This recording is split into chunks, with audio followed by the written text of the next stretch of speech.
Shalom, perkenalkan nama saya Brigita Dapatara dari Prodi Pendidikan Kristen Anak Usia Dini semester 6 kelas G. Pada video kali ini saya akan mereview mata kuliah deteksi dini tumbuh kembang anak dengan materi yang pertama adalah urgensi deteksi dini tumbuh kembang anak, dan materi yang kedua adalah mengemukakan konsep dasar dan aspek-aspek pertumbuhan dan perkembangan anak. Dan yang ketiga adalah pengertian pertumbuhan dan perkembangan anak PAUD dalam teknik penilaian tumbuh kembang anak PAUD. Untuk yang pertama, urgensi deteksi dini tumbuh kembang anak. Nah, mungkin di antara kita semua sering mendengar tentang deteksi dini tumbuh kembang anak.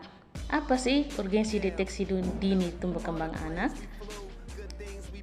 Pada umumnya, sebagai orang tua, tentunya kita ingin agar anak dapat tumbuh dan berkembang secara optimal sesuai dengan potensi yang dimiliki anak. Sebelum membahasnya lebih lanjut, kita harus mengenal terlebih dahulu apa itu pertumbuhan dan perkembangan pada anak. Pertumbuhan yaitu peningkatan pada ukuran atau bagian tubuh pada anak yang meliputi berat badan, tinggi badan, lingkar kepala, lingkar lengan. Sedangkan perkembangan yaitu peningkatan kemahiran berbagai keterampilan atau kemampuan seperti ketegakan kepala, berbicara, belajar, mengekspresikan perasaan, berhubungan dengan orang lain. Berikut ini merupakan faktor-faktor yang mempengaruhi pertumbuhan dan perkembangan anak, yaitu faktor genetik atau keturunan yang dapat berpengaruh pada tinggi badan anak. Percepatan pertumbuhan pada anak perempuan juga lebih cepat saat pubertas. Selain itu, faktor lingkungan juga mempengaruhi pertumbuhan dan perkembangan anak, yaitu seperti nutrisinya, infeksi yang masuk ke tubuhnya, faktor sosial, faktor-faktor yang berpengaruh terhadap emosi, dan faktor kultural. Dalam memantau pertumbuhan dan perkembangan pada anak, terdapat peran nutrisi di awal kehidupan atau 1000 hari pertama kehidupan. Untuk jangka pendeknya, nutrisi yang dapat mempengaruhi perkembangan otak sehingga juga berpengaruh pada pertumbuhan dan komposisi massa otot tubuh untuk pengaturan metabolisme, glukosa, lemak, protein, dan hormon anak. Sedangkan dalam jangka panjangnya, kognitif dan kemampuan belajar dipengaruhi sistem imunisasi sehingga mencegah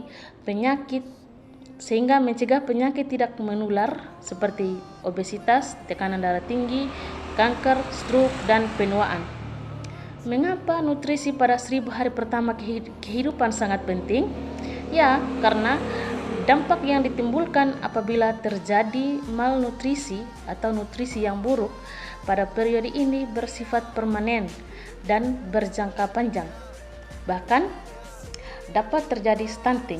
Stunting adalah gangguan pertumbuhan yang dikarenakan nutrisi yang tidak optimal. Stunting juga akan berdampak pada kecerdasan anak serta risiko timbulnya penyakit degeneratif atau obesitas, DM, penyakit jantung koroner, dan lain-lain di kemudian hari. Yang kedua adalah materi tentang mengemukakan konsep dasar dan aspek-aspek pertumbuhan perkembangan anak. Pertumbuhan dan perkembangan anak merujuk pada proses fisik, kognitif, sosial, dan emosional yang dialami oleh anak dari masa bayi hingga dewasa. Pertumbuhan mengacu pada perubahan fisik seperti tinggi badan dan berat badan seperti yang sudah dijelaskan tadi di atas. Sementara perkembangan meliputi perubahan dalam kemampuan kognitif, emosional, dan sosial. Faktor-faktor genetik, lingkungan, dan interaksi antara keduanya mempengaruhi proses ini. Adapun hubungan antara bahasa dan proses kognitif pada anak saling terkait erat.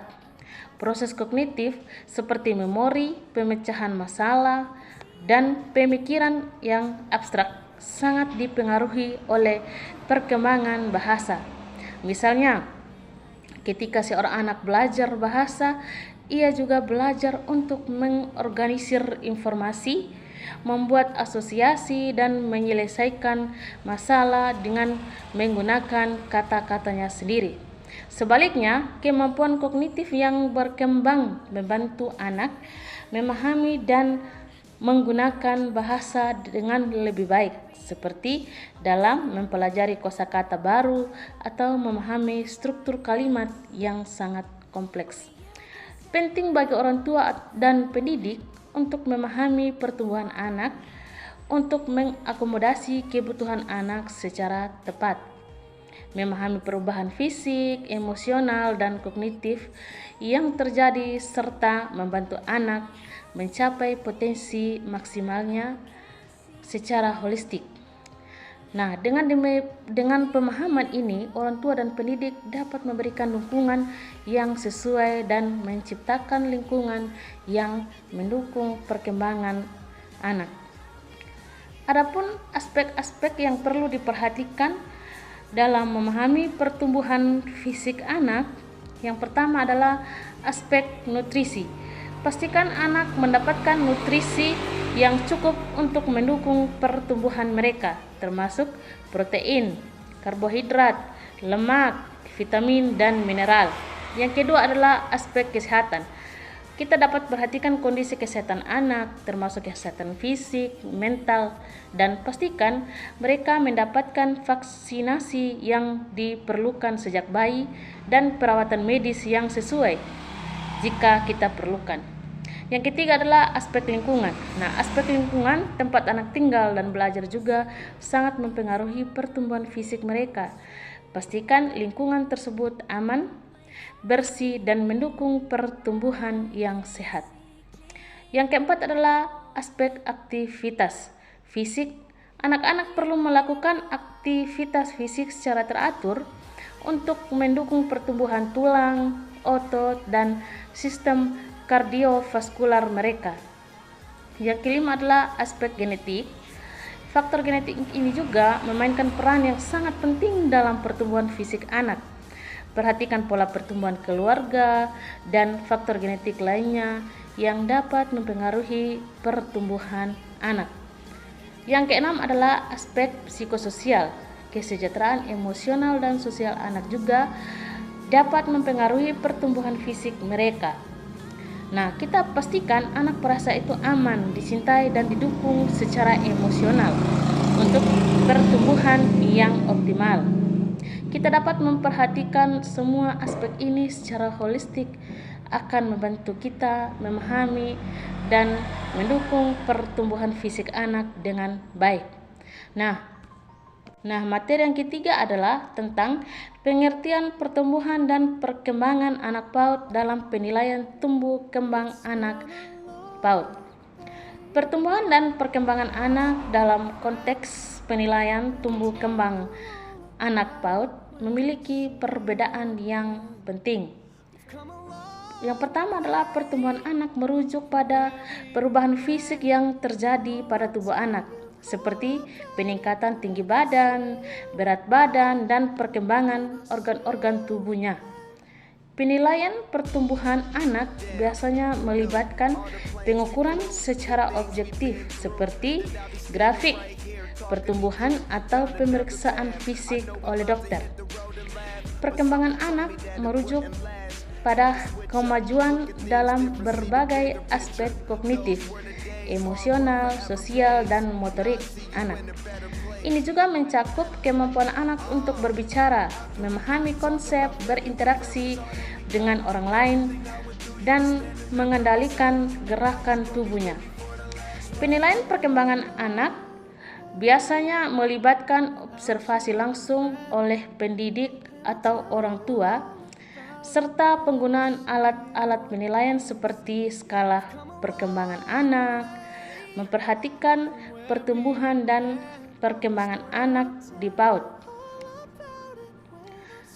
Sangat penting karena tahap ini merupakan periode kritis dalam pembentukan kepribadian, keterampilan, dan potensi anak. Melalui pengamatan ini yang cermat, pendidik dapat menyesuaikan pendekatan dan metode pembelajaran untuk mendukung perkembangan anak secara optimal, sehingga mereka juga dapat mencapai potensi maksimalnya secara holistik. Selain itu, memperhatikan pertumbuhan dan perkembangan anak di PAUD juga sangat membantu mendeteksi dini jika ada masalah perkembangan atau kebutuhan khusus yang perlu mendapat perhatian yang ekstra. Berikut adalah contoh pertumbuhan dan perkembangan anak dalam teknik penilaian tumbuh kembang anak di PAUD. Yang pertama adalah pertumbuhan fisik. Berat badan, kita dapat menimbang berat badan anak secara berkala untuk memantau pertumbuhan optimal dengan normal. Kita dapat mengukur tinggi badan anak untuk melihat perkembangan tinggi badan sesuai dengan usianya. Pertumbuhan motorik halus, kita dapat mengamati kemampuan anak dalam melakukan gerakan halus seperti menggambar, memegang pensil, atau menyusun puzzle. Motorik kasarnya, kita dapat melihat kemampuan anak dalam melakukan gerakan kasar seperti berjalan, melompat, atau melempar bola. Nah, pertumbuhan kognitifnya adalah perkembangan bahasanya. Kita dapat memantau kemampuan anak dalam berbicara, memahami, dan menggunakan bahasa sesuai dengan tahap usianya. Dan daya ingat juga dapat kita mengamati kemampuan anak dalam mengingat informasi dan memecahkan masalah sederhana. Pertumbuhan sosial emosional, interaksi sosial, kita dapat memperhatikan bagaimana anak berinteraksi dengan teman sebayanya dan orang dewasa. Pengendalian emosi, kita dapat mengamati kemampuan anak dalam mengelola emosi seperti saat lagi marah, saat lagi bahagia, dan saat lagi kecewa. Pertumbuhan moralnya, kesadaran akan aturan, melihat apakah anak mampu memahami dan mengikuti aturan-aturan yang berlaku di lingkungannya. Yang berikutnya adalah empati. Kita dapat mengamati apakah anak mampu merasakan dan memahami perasaan orang lain, serta bertindak sesuai dengan empatinya. Dengan teknik penilaian ini, para orang tua dan pendidik dapat memantau secara holistik perkembangan anak dan memberikan intervensi jika diperlukan untuk mendukung pertumbuhan dan perkembangan yang optimal kepada anak. Sekian pembahasan kita pada video kali ini. Saya Brigita Dapatara, mohon maaf apabila ada ucapan ataupun tingkah laku yang salah. Saya akhiri. Shalom.